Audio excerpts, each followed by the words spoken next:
వచ్చే 5 ఏళ్లలో 1,00,000 కోట్ల వడ్డీ లేని రుణాలు మహిళా సంఘాలకు ఇవ్వాలని లక్ష్యంగా పెట్టుకున్నామన్నారు డిప్యూటీ సీఎం బట్టి విక్రమార్క. పాలమూరు జిల్లాలో సాగునీటి ప్రాజెక్టులను కట్టింది కాంగ్రెస్ పార్టీనేనన్నారు.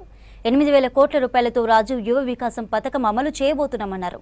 ఏడాదిలో 4,50,000 ఇందిరమ్మ ఇల్లు నిర్మించబోతున్నట్లు చెప్పారు. మహబూబ్ నగర్ జిల్లా దేవరకత్ర నియోజకవర్గంలో 72 కోట్లతో విద్యుత్ సబ్ స్టేషన్ కు శంకుస్థాపన చేశారు బట్టి.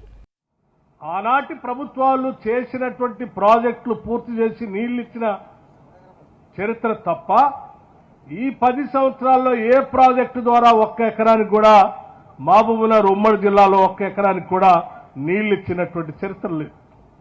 ఇప్పటికి కూడా పాలమూరు జిల్లాలో ఉన్నటువంటి ప్రాజెక్టులు చూస్తే జోరాల ఆనాటి కాంగ్రెస్ ప్రభుత్వాలు కట్టించింది, కోయల్ సాగర్ ఆనాటి ప్రభుత్వాలు కాంగ్రెస్ ప్రభుత్వాలు కట్టించింది, భీమా ఫేజ్ 1 ఫేజ్ 2 ఆనాటి ప్రభుత్వాలు కట్టించింది, కల్వకుర్తి లిఫ్ట్ ఇరిగేషన్ ఆనాటి ప్రభుత్వాలు కట్టించింది.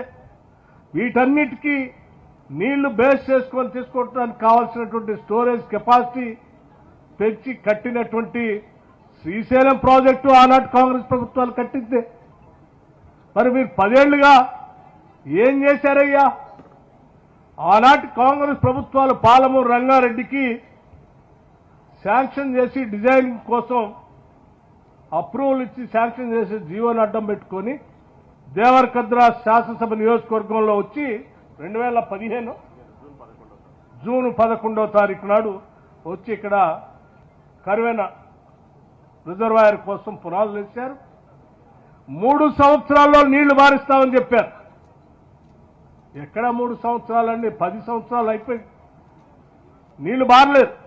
పారకపోగా హడావుడిగా ఎన్నికల కంటే ముందు చాలా హడావుడిగా ఓ పెద్ద మనిషి ఇక్కడికి వచ్చేసి పంప్ ఆన్ చేసిండు, నీళ్లు బారిచ్చామో చూసుకోండి, ఇక అద్భుతంగా నీళ్లు బారుతున్నాయి. నార్లాపూర్ దగ్గర కొద్దిగా ఒక పంప్ ఆన్ చేసి ఆ పంపు కూడా ట్రయల్ రన్లా అని ఆన్ చేసి మళ్ళీ ఎమ్మటే బంద్ చేశారు. బంద్ చేసి మొత్తం నేను పాలమూరు రంగారెడ్డి పూర్తయిపోయింది, మహబూబ్నగర్ జిల్లాలో సస్యశ్యామలంగా నీళ్లు మారుతున్నాయి, పంటలు బ్రహ్మాండంగా పండుతున్నాయని చెప్పి వెళ్ళిపోయింది. ఈ పాలమూరు నుంచి ముఖ్యమంత్రిగా ఉన్నటువంటి రేవంత్ రెడ్డి గారు మా పాలమూరు ప్రజలందరూ నీళ్ల కోసం తప్పిస్తా ఉన్నారు. బొంబాయి, బొగ్గుబాయి, దుబాయ్ అని మాయ మాటలు చెప్పి ఆనాటి ప్రభుత్వాలు ఓట్లు వేయించుకొని గాలి కొదిలిపెట్టిపోయారు. నా మీద, కాంగ్రెస్ పార్టీ మీద అపారమైన నమ్మకంతో మనకు ఓట్లేసి గెలిపించారు. ఈ మహబూబ్నగర్ జిల్లాకి నిధులు కూడా పాలమూరు రంగారెడ్డి ప్రాజెక్టుతో పాటు మిగతా అభివృద్ధి కార్యక్రమాలకి సంబంధించి కూడా నిధులు కొంచెం బాగా వెనకబడి ఉన్నటువంటి జిల్లా కాబట్టి ప్రత్యేక దృష్టి సారించమని చెప్పి వారి కోరటం.